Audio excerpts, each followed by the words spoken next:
klinička slika ove bolesti može da varira od blage forme bolesti ka srednjoj i teškoj, pa čak i kritičnoj formi bolesti. Tako da, inače, prelazak iz jedne faze u drugu se očekuje u 10 do 15% pacijenata. Zbog toga je neophodno da pacijente konstantno pratimo kako bi na vrijeme primijetili pogoršanje kod njih i pravovremeno reagovali u terapijskom smislu.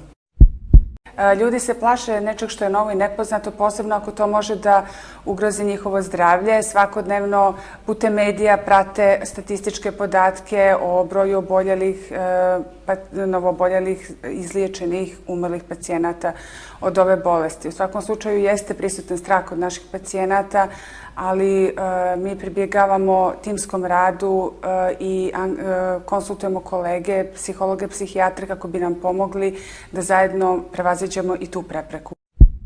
Obzirom da radim u klinici za infektivne bolesti, očekivala sam da ću se u jednom trenutku baviti ovakvim pacijentima, što za mene predstavlja veliki izazov, kao i za kompletno osoblje klinike za infektivne bolesti.